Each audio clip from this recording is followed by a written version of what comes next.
generales las metodologías y en particular íbamos a ver la metodología de Festo para terminar un poco con los aspectos teóricos. Acuérdense que la próxima semana tenemos el examen, ¿no?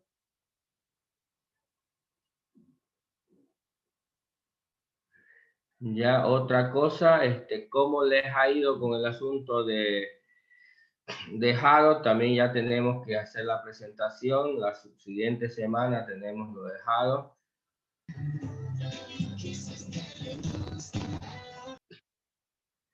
Hola, hola, ¿me están escuchando? Sí, ingeniero, se escucha.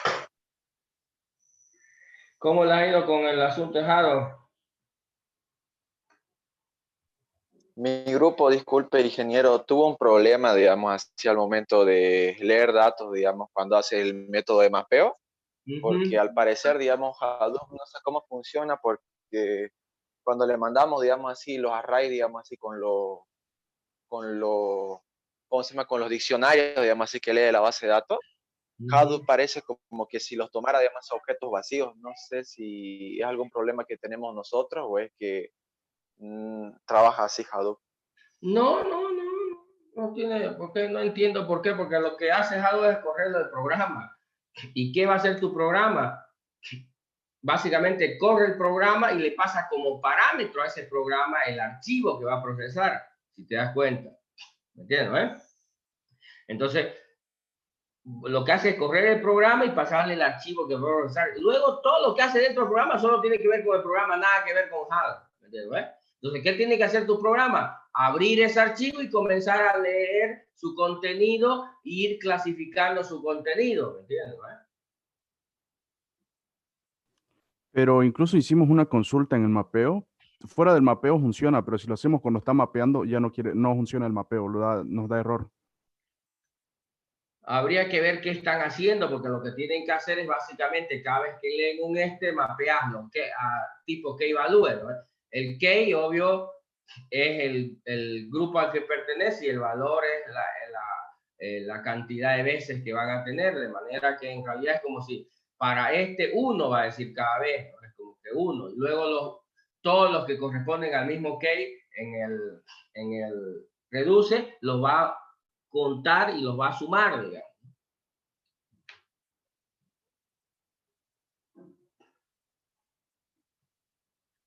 ¿Se entiende? Sí, ingeniero. A los demás que han hecho, de cualquier manera, el lunes vamos a revisar un poco qué han hecho, cómo están haciendo, digamos, ¿no? Ya, pero a ver, ¿alguien más por ahí puede comentar algo? ¿O tienen alguna duda? Porque ya se viene eso también, ¿no? Antes de comenzar a ver este último tema. ¿Algo? Nada.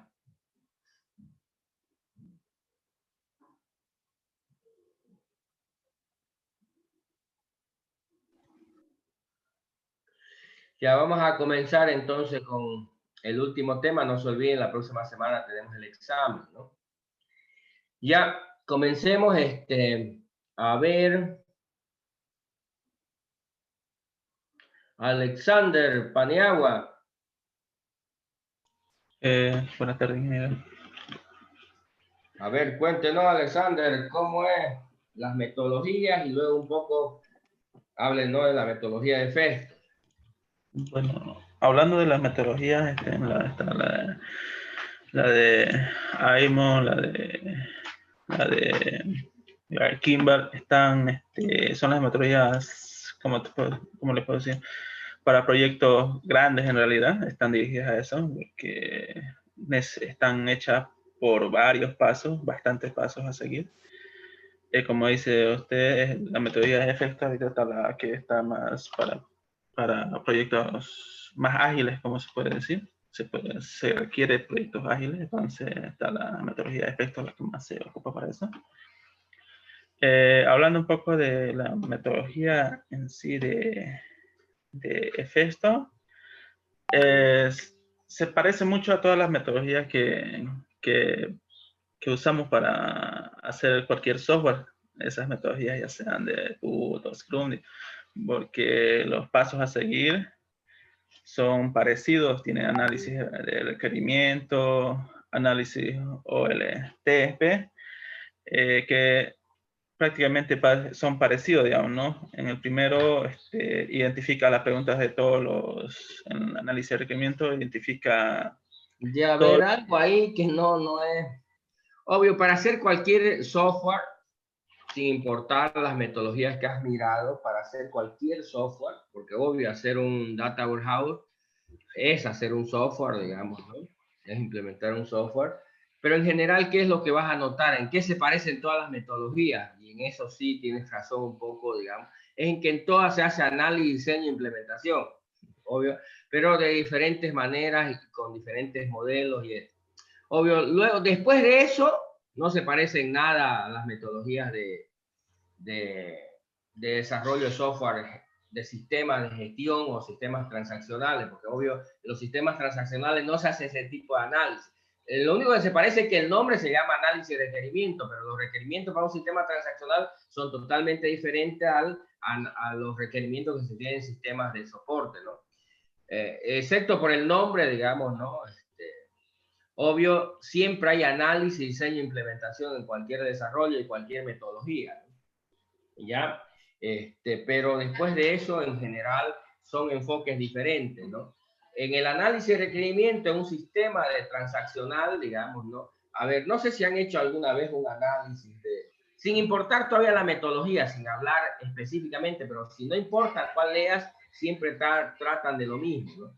No sé si entienden cuál es la idea cuando yo analizo un sistema de información, un sistema de gestión. ¿Qué es lo que busco cuando hago el análisis? Todos los problemas que tiene que solucionar el software o los que se quiere solucionar. A ver, no, a ver, vamos un poco más específico, ¿no? En un sistema transaccional, digamos, ¿no? Un sistema de gestión, como está orientado a las transacciones, básicamente lo que trato de entender en los distintos casos de uso es qué es lo que hace mi sistema y luego trato de modelar cómo se hace. Y cuando determino los requerimientos, digamos, no en un sistema transaccional, estoy tratando de determinar qué debería hacer el software, ¿no? ¿Qué debería hacer el software? ¿Qué acciones, tareas debería hacer el software para cumplir con las necesidades que yo tengo? Se trata de determinar eso. Entonces, cuando vas a un cliente, vos a un sistema transaccional, el cliente te dice, ah, mira, imagínate que estás haciendo un sistema, a ver, ¿para qué? Para algo que quizás conoces. Vas con un cliente, digamos, vas a hacer un sistema para un colegio, un sistema académico para un colegio, digamos, algo que es bastante trivial y simple. Entonces, ¿qué crees que te va a decir la gente en el colegio, el director, el dueño del colegio? ¿Qué es lo que quiere del sistema? ¿Qué crees que te va a decir?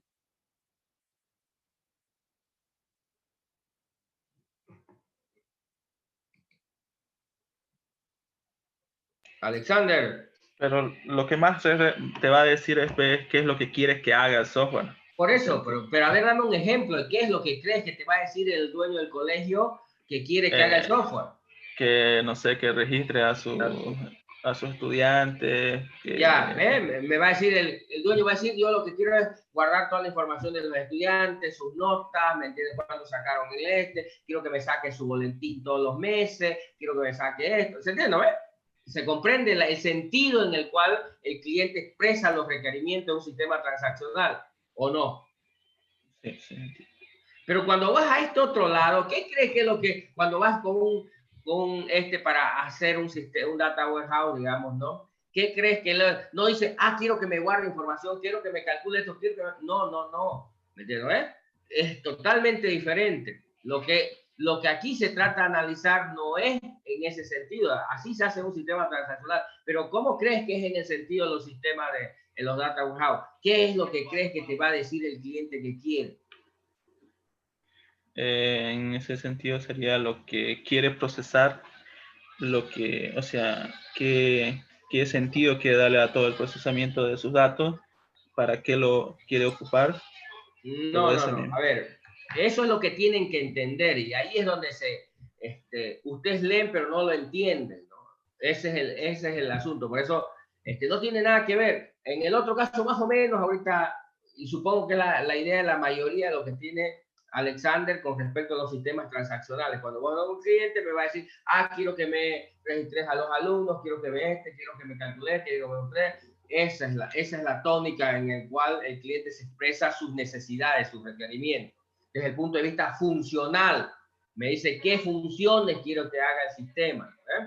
¿Qué es lo que ocurre en todo casi normalmente? Ya en todos los sistemas transaccionales. Pero a ver, en el sentido de los sistemas de soporte, en este caso en un data warehouse, ¿qué es lo que espera el cliente? ¿Qué es lo que requiere el cliente? Obvio, son necesidades de análisis de información. Entonces, normalmente las metodologías tratan de determinar en la primera etapa de análisis, eso, análisis de requerimiento, son los objetivos de análisis. ¿Qué significa eso? Es fácil decirlo. El problema es entenderlo. Entonces, tratas de determinar los objetivos de análisis, pero hay que entender qué significa un objetivo de análisis, cómo lo ve el cliente, cómo lo percibes tú y cómo debías modelar esa cosa. A ver, ¿alguien tiene una idea de eso? Yo ahorita le voy a explicar porque quiero ver qué idea tienen con respecto a ese tema, de lo que esperas cuando te entrevistas con una tratando de modelar, por supuesto, un data warehouse, ¿no? A ver, ¿quién tiene a ver, aparte de Alexander, a ver, ¿quién? Señores.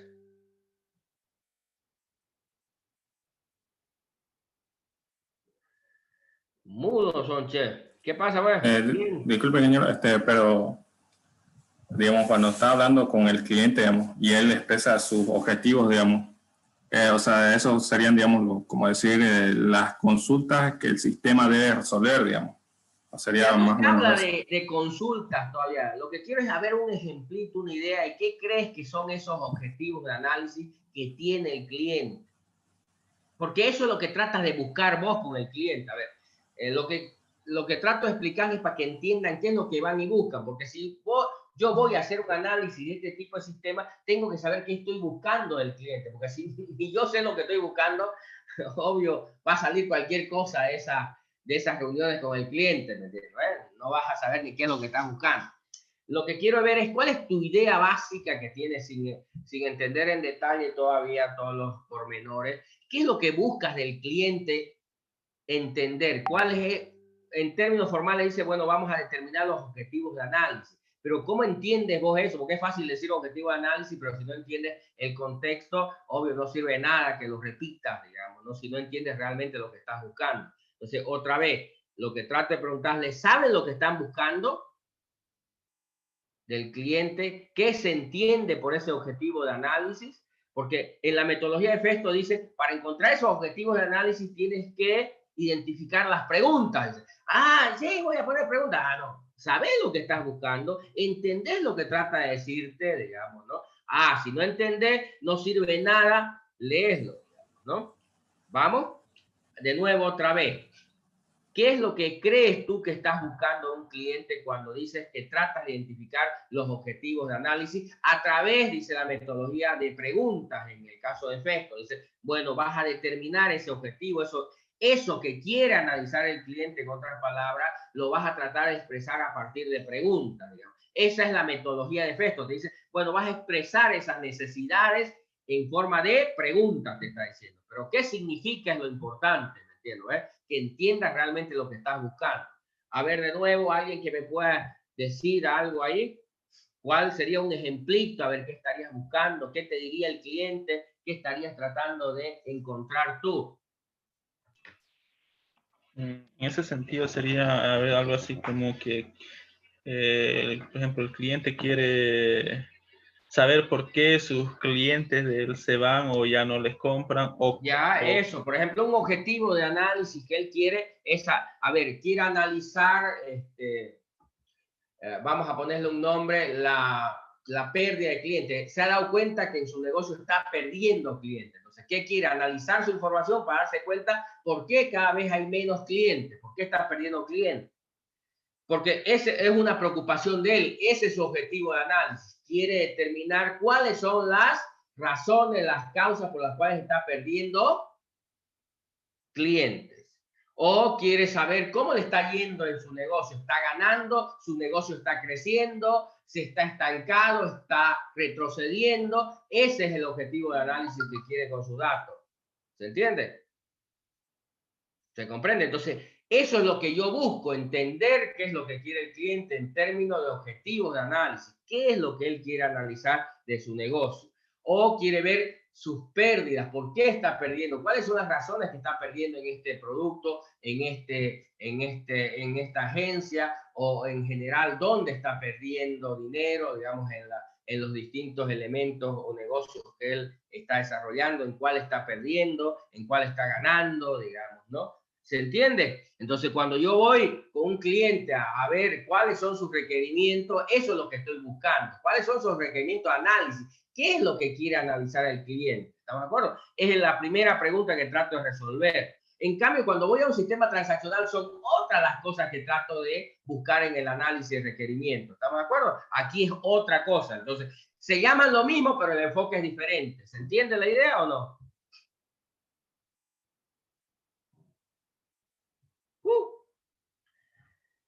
¿Siguen vivos, señoras? ¿Se entiende, ingeniero? Entonces, la metodología, el primer paso es determinar esos requerimientos, es determinar cuáles son los objetivos de análisis. En palabras más sencillas, trata de determinar qué es lo que quiere analizar el cliente. ¿Está de acuerdo? Y ya pusimos algunos ejemplos. Por ejemplo, en la universidad podrías ver, al querer analizar el aprovechamiento académico que tienen los alumnos, podrías querer analizar el nivel de deserción que hay en las carreras, digamos, ¿no? Podrías querer analizar la demanda que tienen las carreras, ¿se entiende? ¿Sí?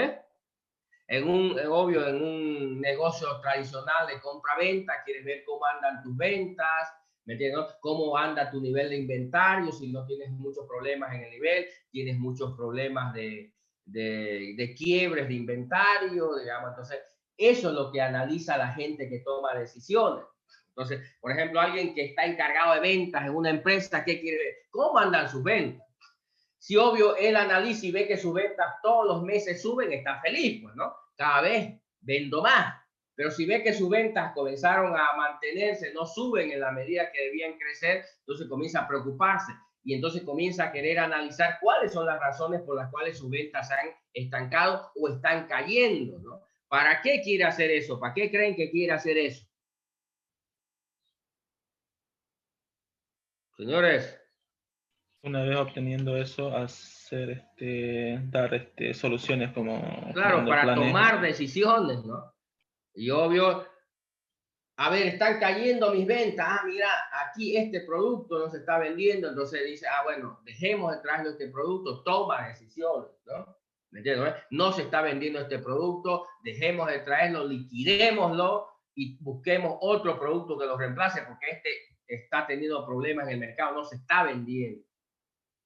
Y si yo sigo trayendo voy a quedarme estocando, voy a tener problemas para venderlo, mi rotación va a ser pésima, voy a tener capital ahí movilizado, ¿se entiende? ¿No? Eso es lo que hacen todo el tiempo la gente de los negocios, analizando su información para tomar decisiones sobre esa información. Para eso es que quiere la gente, para poder tomar decisiones, pero no decisiones basadas en, no sé, en el humor que amaneció hoy día, o qué me dijo el brujo, que me iba a ir bien o que me iba a ir mal, sino tomamos decisiones basadas en información, ¿se entiende?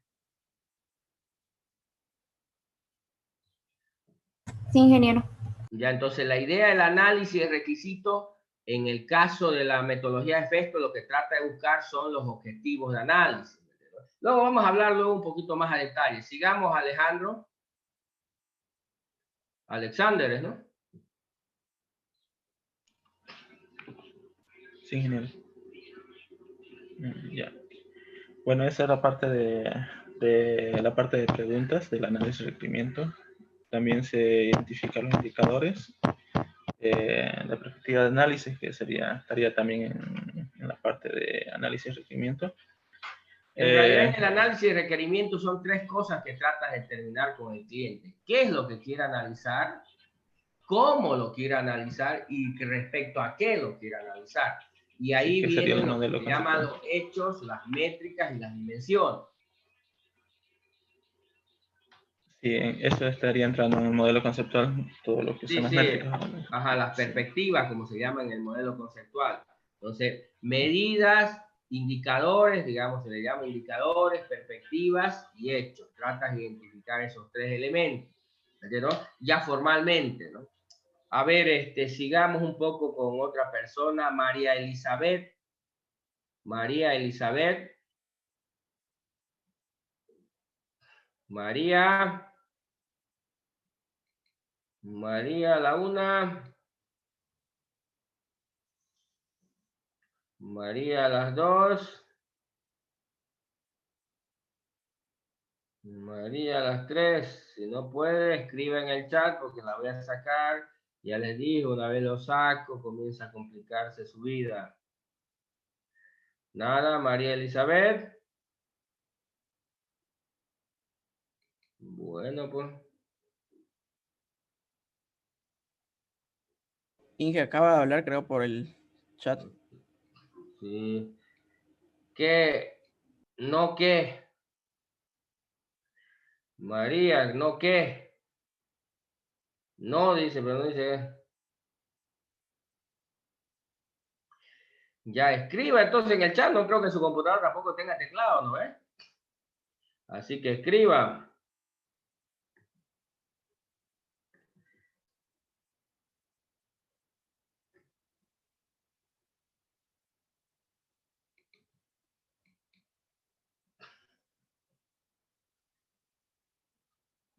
Ya. Mariana Hurtado. Mariana. Inge, aquí estoy. A ver, cuéntenos cómo les fue con las metodologías. Empiezo con Efesto, ¿ya? Ya, a ver, dele. Ya, yo entendí que la metodología Efesto es una de las más sencillas de las 4 que hemos investigado y se puede identificar en 4 pasos. Uno, que es el análisis de 4 requerimientos. fases la divide, Efesto se divide en 4 fases, ¿no? Sí, 4 fases, perdón. Y dentro de cada fase tiene un conjunto de actividades. Sí. Entonces, en la fase 1 presenta 4 actividades, en la fase 2 creo que son 3, 4 también, en la fase 3 creo que son 5 y en la fase 4 creo que son 3 también. ¿Sí? Sí, la primera es la que estaba explicando hace un momento de el análisis de requerimientos, que es identificar las preguntas, identificar los indicadores, las perspectivas y a base de eso un modelo conceptual. Después se hace un análisis de la OLTP. A ver, ahí un rato, ¿qué entiende por eso del análisis OLTP? Así en sus palabras, trate de explicarlo. En este análisis ya se tiene que ver lo que son los indicadores, más o menos empezar a distribuir la información que se ha sacado. Después se establece en grupos correspondientes. Se ve ya el modelo conceptual un poco más amplio, más detallado. Y es lo que no entendí mucho del Y nivel a ver, de... ahí lo que no han entendido, yo sé que están repitiendo lo que dice ahí, pero en realidad no han entendido en el fondo lo que significa. A ver, cuando hacemos el análisis de requerimiento, la primera etapa, digamos, ¿no? El análisis de requerimiento, determinamos qué es lo que quiere, qué es lo que va a analizar, qué quiere analizarlo, cómo quiere analizarlo y respecto a qué quiere analizar. Más o menos esa es. Y el resultado final se llama un diagrama conceptual, un esquema gráfico que muestra o representa lo que el cliente quiere analizar, cómo y con respecto a qué lo quiere analizar. Es un modelo que todo el mundo entiende y que tanto el que lo hace como el cliente puede comprender si es exactamente lo que quiere el cliente o no. ¿Ya? En la segunda etapa, cuando le llaman análisis OLTP, está hablando del análisis de los sistemas transaccionales. Acuérdense que en el Data Warehouse, ¿de qué se alimenta? De los sistemas origen. Y los sistemas origen son los sistemas transaccionales que generan la información. Entonces, lo que hay que hacer es hacer un contraste entre lo que conceptualmente quiere analizar el cliente con lo que físicamente, si quiere, o lógicamente tiene almacenado en sus distintos orígenes de datos para ver si todo lo que el usuario quiere sacar es posible obtenerlo y de dónde hay que obtener esa información. Ah, mira, querías ver tus pérdidas. A ver, ¿de dónde la voy a sacar las pérdidas en tu base de datos? en tu sistema transaccional, mira, las pérdidas están acá, aquí se almacena, tengo que hacer esto, tengo que calcular esto, ¿me entiendes? Entonces, un poco relacionar lo que conceptualmente dijo el cliente que lo quiere con lo que realmente existe en los sistemas fuentes para poder extraer esa información. A eso se refiere la segunda fase de la metodología de Festo. No sé si me dejo entender.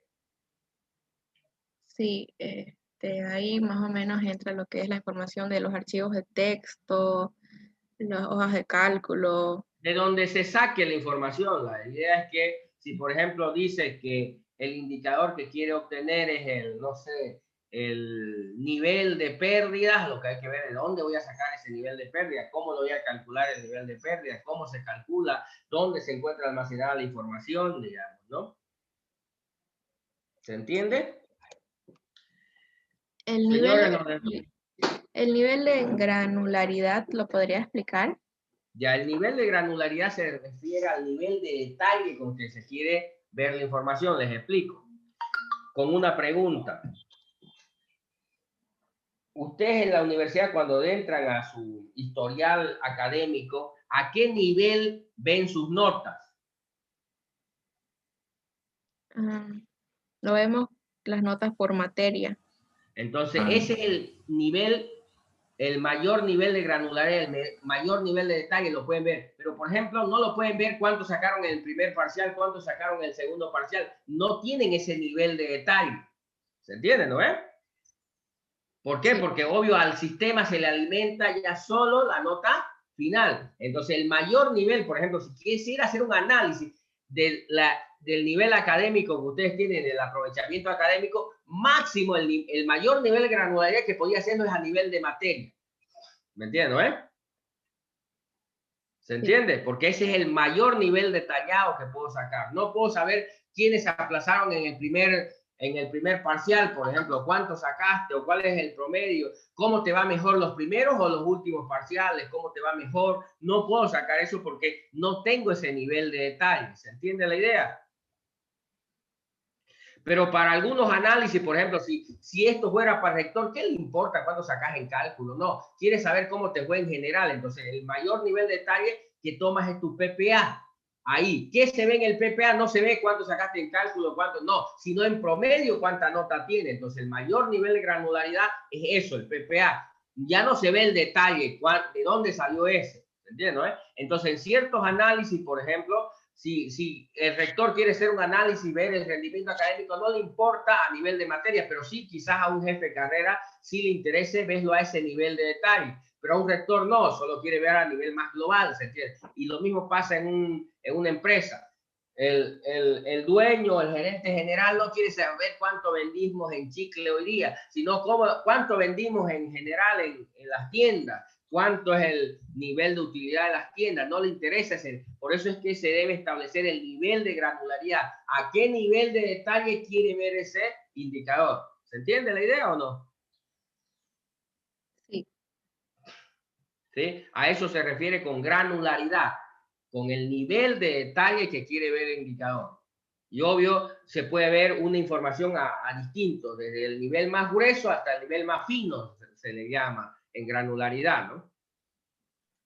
Entonces quiere decir un grano grueso, quiere decir no hay mucho detalle. Un grano fino tiene más detalle, ¿se entiende? Sí. ¿Sí? ¿Segura? Ya sigamos con las metodologías, vamos. Ya en la tercera fase, modelo lógico de la Data Warehouse, que es el tipo del modelo lógico. ¿Entendiste? A ver, en tus palabras, explicarnos, ¿qué se supone que se hace en la tercera fase? Se tiene que ver las estructuras de la base de datos que tiene el sistema. En realidad lo que hace es representar ya ese modelo conceptual en un modelo de implementación. No sé, es como cuando tenías un diagrama de entidad y lo mapeas a tabla. ¿Para qué? Porque ya esas tablas las puedes crear en un gestor de base de datos. ¿Me entiendes? Entonces es más o menos lo mismo que pasa acá.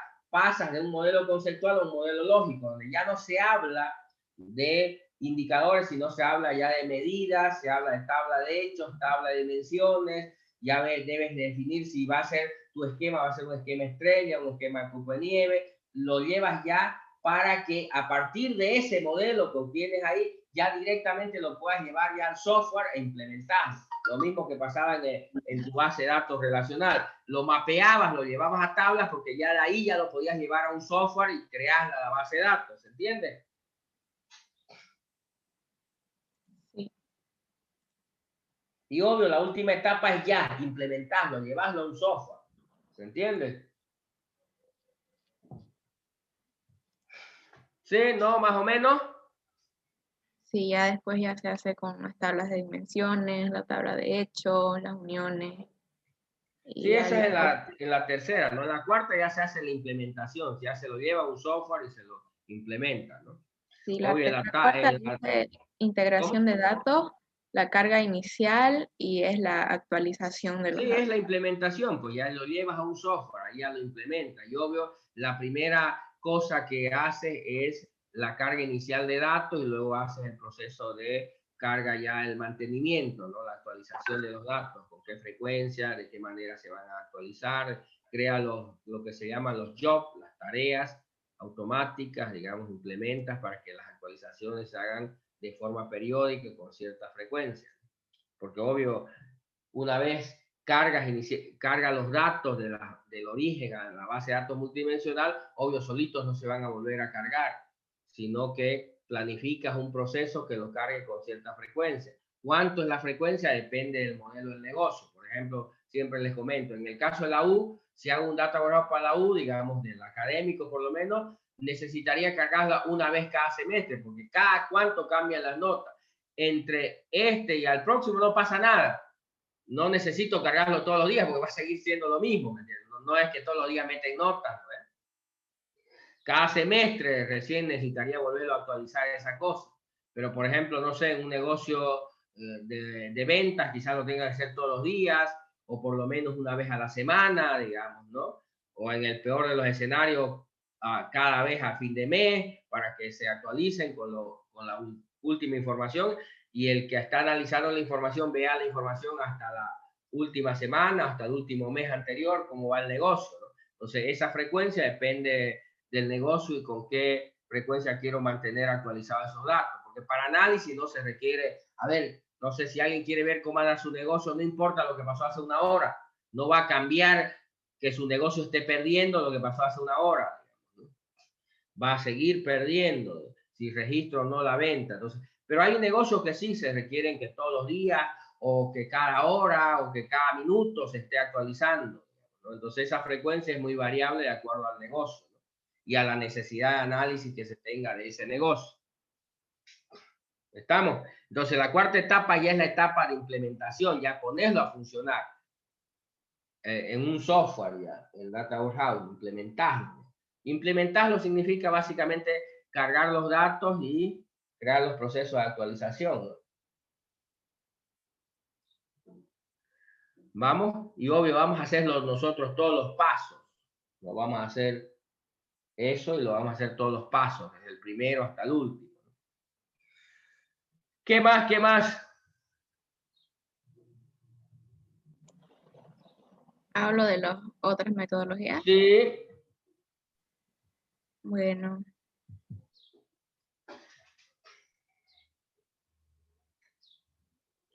A ver, ¿cómo es la metodología AIMON? A ver, explíquenos un poco, así, por lo menos a grandes rasgos. Mariana.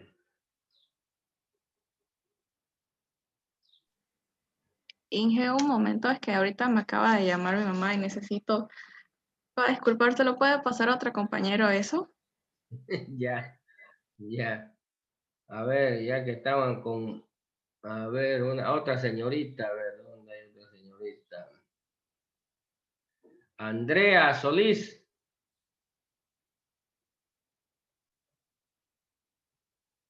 Andrea.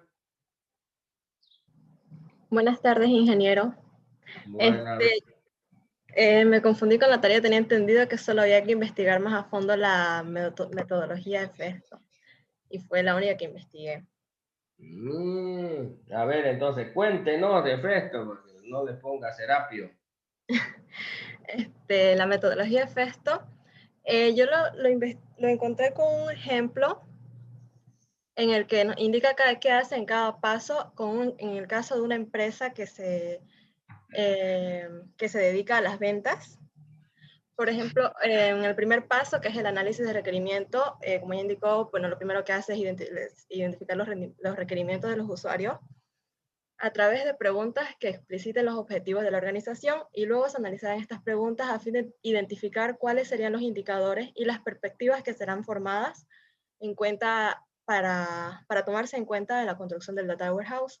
Por ejemplo, en el primer punto, que es identificar las preguntas, el primer paso comienza con el acopio de las necesidades de información, el cual puede llevarse a cabo a través de muy variadas y diferentes técnicas, cada una de las cuales poseen características inherentes y específicas. Por ejemplo, puede ser entrevistas, cuestionarios, observaciones, y el objetivo principal de esta fase es la de obtener e identificar las necesidades de información clave de alto nivel, que es esencial para llevar a cabo las metas y estrategias de la empresa. Ya, hay dos temas ahí, dos palabras importantes, que es información clave, que esos son objetivos de análisis, y el otro que es de alto nivel, significa que son necesidades de análisis, pero al alto nivel, a nivel de ejecutivos, gerentes, ¿me entiendes? No necesidades a nivel operacional, ¿se entiende? Sí. Y dice, un punto importante que debe tenerse muy en cuenta es que la información debe estar soportada de alguna manera por algún OLTP, ya que de otra forma no se podría elaborar un Data Warehouse. Sí, eso, por eso es que se hace luego el análisis OLTP. ¿Qué significa OLTP? Son los sistemas transaccionales. Quiere decir que si yo voy donde el cliente y me dice, imagínense, digamos, ¿no? Por ejemplo, voy a la universidad y al rector se le ocurre que quiere hacer no sé, un análisis socioeconómico de los alumnos. Sí, pero luego cuando te vas a la base de datos, a los sistemas transaccionales, ves que no tiene la universidad, digamos, ninguna información a nivel de información socioeconómica de los alumnos. Solo sabe que se llama Juan Pérez, que vino de tal colegio, no tiene información, así que no podría hacer ese análisis porque no está soportado por sistemas, no tiene información acerca de eso. ¿Me entiendes? Sí. Bueno, en el caso práctico, en este punto de la primera fase, bueno, dice que la empresa lo que eligió fue las ventas, y dice, a continuación se procedió a identificar qué era lo que le interesaba conocer acerca de este proceso y cuáles eran las variables o perspectivas que debían tenerse en cuenta para poder tomar decisiones basadas en ello. Por ejemplo, se les preguntó cuáles eran los indicadores que representaban de mejor modo el proceso de ventas, y qué sería exactamente lo que se deseaba analizar del mismo. Lo que se obtuvo como respuesta fue que se deben tener en cuenta y consultar datos sobre las cantidades de unidades vendidas y el monto total de las ventas. Luego de esto, lo que se hizo fue preguntar cuáles son las variables o perspectivas desde las cuales se consultarán dichos indicadores. Y para simplificar esta tarea, se les presentó una serie de ejemplos concretos en otros casos similares, y dice que las preguntas de negocio obtenidas fueron las siguientes. La primera fue: se desea conocer cuántas unidades de cada producto fueron vendidas a sus clientes en un periodo determinado, o en otras palabras, unidades vendidas de cada producto a cada cliente en un tiempo determinado. Y la segunda fue que se desea conocer cuál fue el monto total de las ventas de los productos a cada cliente en un periodo determinado, o en otras palabras, el monto total de las ventas de cada producto a cada cliente en un tiempo determinado. Ya, está bien. A ver, está hablando ahí de ya dos temas en particular, ¿no? Los indicadores y las perspectivas, ¿sí? Que en el modelo lógico se llaman medidas y dimensiones. A ver, primero hay que entender qué es un indicador, digamos, ¿no? Obvio, ahí está hablando de la cantidad de unidades vendidas como indicador, digamos. A ver, vamos a tratar de llevarlo en otro contexto, digamos, para que traten de entender. A ver, en el caso de que yo quisiera medir el rendimiento académico, digamos, ¿no ves? Entonces, ¿qué indicadores podría tomar? ¿Cuáles podrían ser algunos ejemplos de indicadores por si lo que se quiere medir es su rendimiento académico? ¿Cuáles serían los indicadores ahí? A ver, algún ejemplo. El PPA. El PPA es un indicador, ¿me entiendes? Un promedio que dice Juan este. ¿Qué otro indicador podría haber ahí?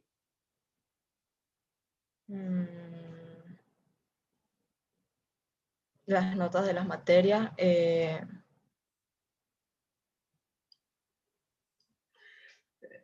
Ya ver, para que me entiendan un poquito mejor. ¿Qué es lo que, cómo puedo medir el indicador? Me dice, ¿cómo puedo medir eso que quiero medir en otras palabras, aunque parezca redundante? A ver, si yo lo que quiero ver, digamos, ¿no? Es cuán pobres es una población, digamos, o cuántos recursos tiene. Entonces, tengo que tener un indicador para medir eso. Es una manera de medir. Es como si yo quisiera saber cuán profundo es este pozo, entonces tengo que tener pues una medida. ¿Cómo voy a medir? ¿Me entiendo? En cantidad de qué, de metros, de centímetros, de esto. Tengo que determinar si no, ¿cómo voy a medir? Entonces, por ejemplo, si en un país quieren medir cuán pobre es el país o cuántos recursos tiene un ciudadano, ¿cuál es el indicador típico?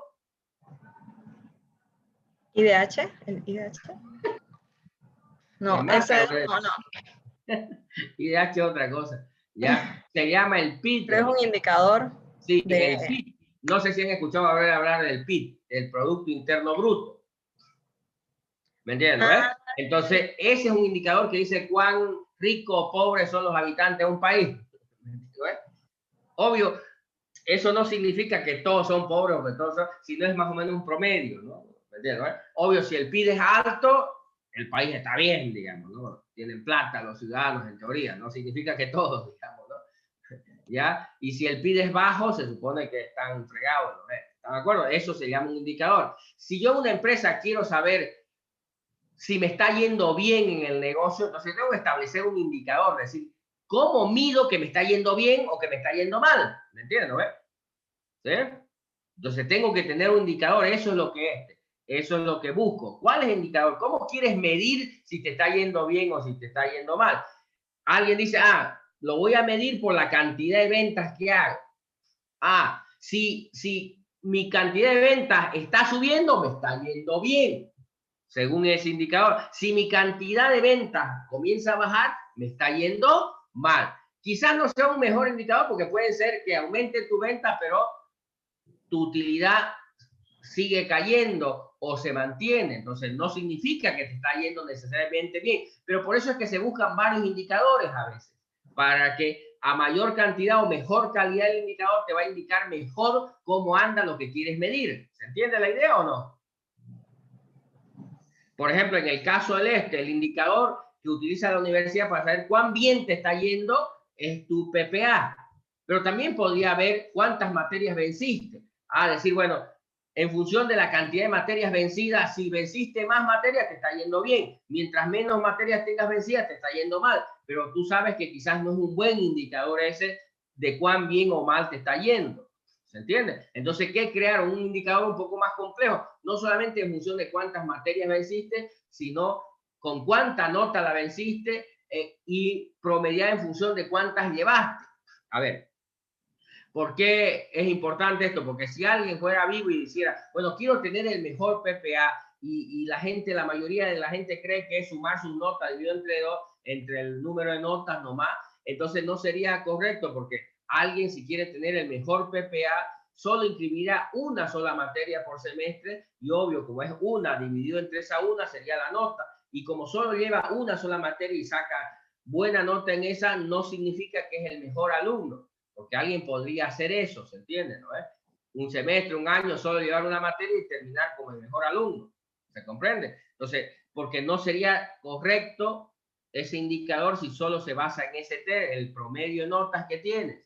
Entonces, por eso es que el PPA es un poco más complejo que el simple cálculo aritmético de sumar las notas que tuviste en ese semestre y dividirlo entre la cantidad de materias que llevaste.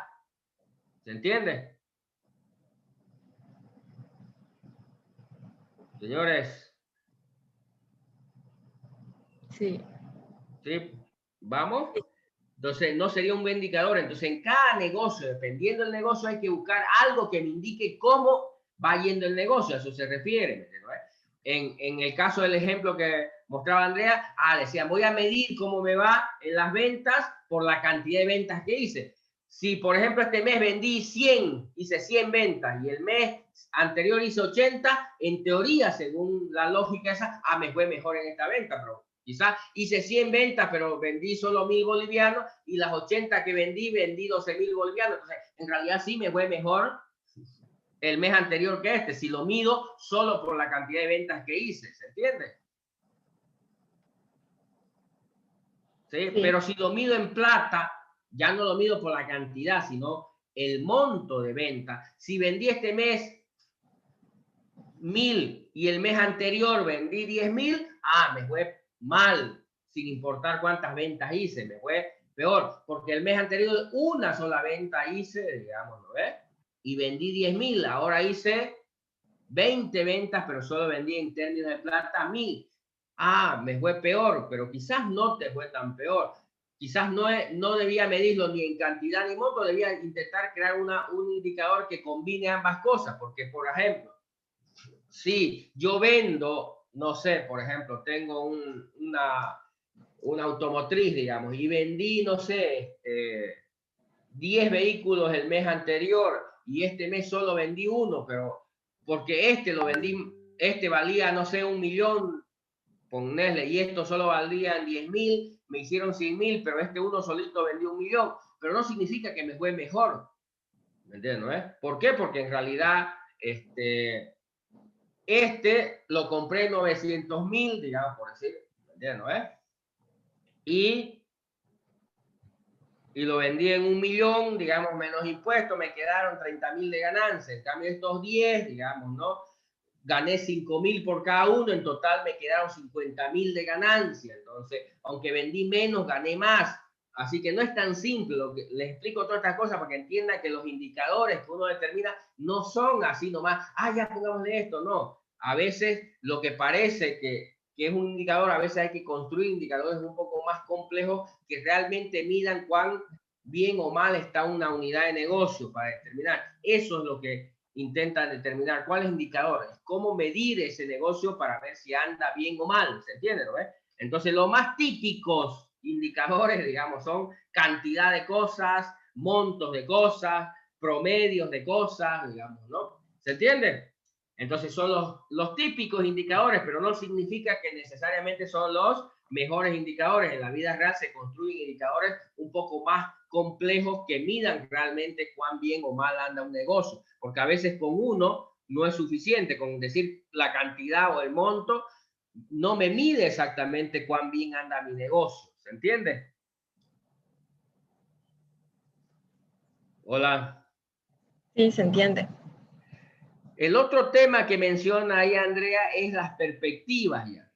Mira, ya el indicador, yo dije, mi indicador es la cantidad de ventas que hice, pero respecto a qué quieres ver esa cantidad.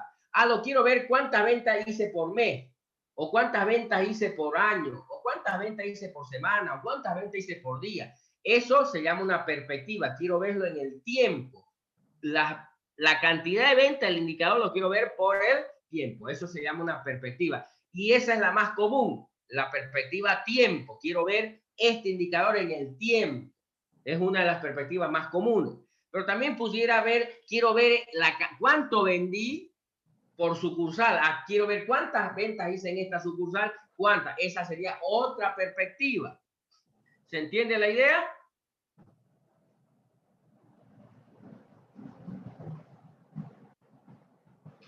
Señores. Sí, ingeniero. Ya en el caso de su PPA, digamos que su indicador es su PPA, ¿en qué perspectiva se los podría ver el PPA? A ver un ejemplo de perspectiva de ese indicador.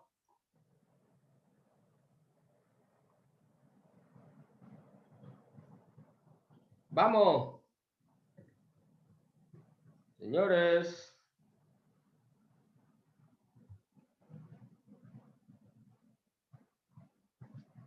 Podría ser desde el rendimiento, desde el lado del rendimiento del No, estudiante. perspectivas. Quiero ver tu PPA con respecto a qué.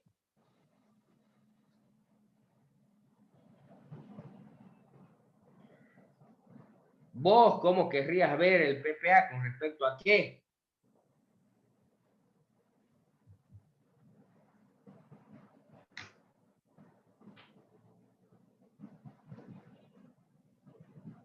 Vamos, vamos, vamos, hablen.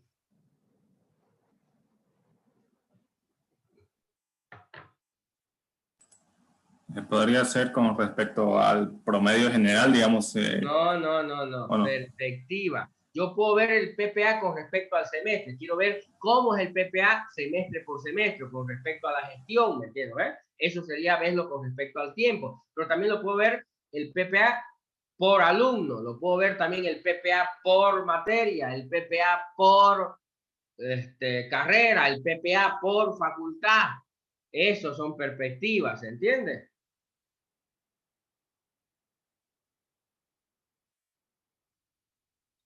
Señores.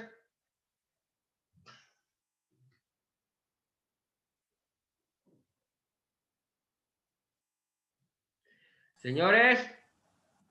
Sí, sería también como el monto de venta por cliente o por fecha, ¿no? Así. Sí, No, sí. no. A ver, veamos otro que está más actual. A ver, si yo lo que quiera analizar, por ejemplo, no sé, el gobierno, la prefectura, la alcaldía, quiere ver cuán complicado está el COVID, el nivel de infectación que hay del COVID. ¿Cuál sería un indicador posible para ese análisis?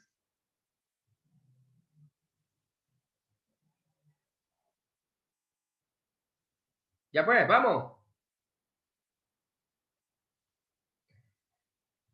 Todos los días lo ven. ¿Cuál es el indicador? Podría ser la edad. ¿Cantidad de casos? La cantidad de casos es un indicador. Entonces, ¿qué es lo que nos muestran todos los días? La cantidad. Como va creciendo, digo, está jodida la cosa, ¿no? Si va bajando, entonces ese es el indicador que me dice cuántos infectados hay, cuántos positivos es el principal indicador ahorita. Mayor cantidad de positivos, estamos más jodidos. A menor cantidad de positivos, estamos mejor. Vamos no de fiesta, digamos. ¿Se entiende o no? Pero no es el mejor indicador, ¿no ves? No es el único indicador, digamos, ¿no? Veamos qué otro indicador de COVID hay. La cantidad de recuperados. Sí, la cantidad de recuperados. Si se infectaron 100 y se recuperaron 100, estamos bien la cosa, ¿no ves? ¿Cuál es el otro indicador? La cantidad de muertos. La cantidad de muertos. Cantidad ¿no? de fallecidos. Si se infectaron 100 y se murieron 100, no, nadie sale ni a la esquina, ¿no ves? Pero si se infectaron 1000 y se murió uno, vamos, no voy a ser el uno yo, digamos, ¿no ves? Y nos salimos nomás. ¿Se entiende? Entonces son indicadores que dicen cuán bien o mal está. Pero no son los mejores indicadores, ¿no ves? Pero bueno, son los que nos tiran todos los días por la televisión. ¿Cuántos infectados? ¿Cuántos recuperados? ¿Y en qué nos fijamos nosotros? ¿Cuáles son los dos indicadores que nos dan más o menos cómo estamos? ¿No ves? Los infectados contra los muertos son los que dos miramos, los demás ni los miramos. Aquí está así. Nos preocupa si hay muchos muertos y si hay muchos infectados. Puede ser que hayan pocos infectados, pero si hay muchos muertos, igual nos preocupamos, ¿no ves? ¿Se entiende o no? Sí. Pero luego han construido indicadores más complejos que dicen, a ver, si de 100.000 se murieron 10, ¿me entiendes? A ver, en teoría nosotros estamos peor. ¿Quién es el que está peor? Estados Unidos, en teoría, ¿me entiendes? Estados Unidos es el que tiene más. Pero en términos promedio, digamos, de cuántos se infectaron y cuántos murieron, con comparación con nosotros estamos un índice mayor que Estados Unidos, digamos, ¿no? ¿Se entiende? Porque ellos llevan cerca de, ahorita creo que la última vez que miré, 8 millones o más de 8 millones infectados y algo de 300.000 muertos, digamos, ¿no? Nosotros llevamos algo de, no sé, creo que íbamos por 150.000 y casi 10.000 muertos. Si saca tenemos más alto que ellos, digamos, ¿no? ¿Se entiende? Entonces, ya están trabajando en indicadores más, porque uno, la cantidad no me dice cuán mal estoy, ¿no? O cuántos muertos hay, depende cuántos entonces ya están combinando, creando indicadores más relativos para ver cuán mal o cuán bien me fue en la pandemia, ¿no? Entonces no está necesariamente en la cantidad, lo cuán bien me fue o cuán mal me fue, porque tiene que ver con otras cosas más. Entonces ya están creando indicadores y vas a ver en algunos que en los indicadores esos más elaborados ya no estamos tan bien, digamos. De hecho, la última vez que vi esos indicadores estamos de tercero entre los peores que les fue en la pandemia, digamos, ¿no? Y no por la cantidad, digamos, ¿no? Sino por el porcentaje de muertos con respecto a infectaciones, ¿no? ¿Se entiende? Y entonces ya están creando indicadores, pero ¿se entiende el concepto de indicador? Señores. Sí, ingeniero. Ahora, sobre esos indicadores, ¿cuáles serían las perspectivas posibles, o por lo menos que nos están vendiendo en el caso del COVID? ¿Cuáles son algunas de las perspectivas? Por lugares, por países, departamentos. Sí, por tiempo, ¿no es? Este mes, este día, ¿no es? Una. Otra nos lo hacen por departamento, en Bolivia por departamento, a nivel mundial por países, ¿no ves? ¿Estamos? ¿Qué más? ¿Qué otra perspectiva? Nos los ponen por edades, también cuántos niños, cuántos adultos mayores, ¿me entiendes? ¿No es? ¿Se entiende o no? También por sexo, ya sea masculino o femenino. Claro, por género también, digamos.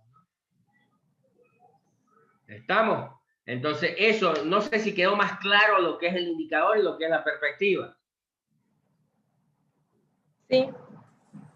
Sí, bueno, señores, para el lunes, anótense, para el lunes tenemos que ver sobre el modelo multidimensional, que es el último tema que nos falta un poco tocar, el modelo multidimensional antes del examen.